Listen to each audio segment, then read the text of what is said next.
السلام علیکم ورحمۃ اللہ وبرکاتہ۔ یہ ایک بھائی کا سوال ہے کہ مسجد کا جو چندہ ہوتا ہے اس سے مسجد میں اصلاحی پروگرام کروانا اور اس کا خرچہ بل وغیرہ ادا کرنا، کیا یہ شرعاً جائز ہے یا نہیں ہے؟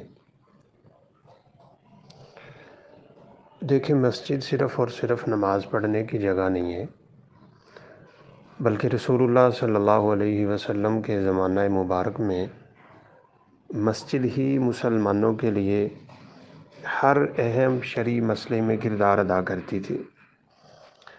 مسجد ہی ان لوگوں کا مسکن اور گھر تھا جن کا کوئی سہارا نہیں ہے۔ اصحاب صفہ وہاں پہ رہتے تھے، اور اس طرح کے وہ لوگ جو بے سہارا سے لوٹے پٹے آتے ان کو مسجد نبوی میں جگہ دی جاتی تھی۔ فیصلے مسجد میں ہوتے تھے، یعنی عدالت مسجد تھی۔ آپ صلی اللہ علیہ وسلم لوگوں سے مطالبات مسجد میں کرتے تھے، قافلے وہاں سے روانہ ہوتے تھے۔ عید کے موقع پہ جہادی ٹریننگ اور جہادی کھیل مسجد میں پیش کیا جاتا تھا، اور اس طرح کی دیگر کئی مثالیں ہیں۔ لہذا مسجد کو صرف یہ نہ سمجھا جائے کہ یہ صرف نماز کے لیے ہے۔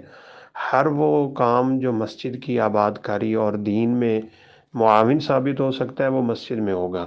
حفظ کی کلاس ہو، ترجمے کی کلاس ہو، خدمت خلق کا وہاں پہ کام ہو، لوگوں سے حسن سلوک کی باتیں ہوں، پھر ان کے ساتھ تعاون ہو، اور اس طرح کی جتنی بھی چیزیں ہیں، تو یہ ایک مسجد میں جو ایک فنڈ قائم ہونا چاہیے، اس فنڈ سے یہ تمام مسائل حل ہونے چاہیے۔ لہذا مسجد میں اگر پروگرام ہو رہا ہے، آنے والوں پہ خرچہ ہو رہا ہے اور اس طرح کی چیزیں ہیں، تو وہ مسجد کے خرچ سے دینا جائز ہے، اس میں کوئی اشکال نہیں ہے انشاءاللہ۔ جس طرح مسجد کی تعمیر پہ لگانا جائز ہے، مسجد کا بل ادا کرنا جائز ہے، قاری صاحب کو تنخواہ دینا بھی جائز ہے، اور اس طرح کے امام صاحب کی تنخواہ اور دیگر جو مسائل ہیں، اور اگر کوئی مصرف نہیں ہے، دیگر کوئی کمیٹی نہیں بنی ہوئی اور کوئی چندہ دیگر موجود نہیں ہے، تو پھر انشاءاللہ اس سے ادائیگی میں اشکال نہیں ہے، واللہ اعلم۔ السلام علیکم ورحمۃ اللہ وبرکاتہ۔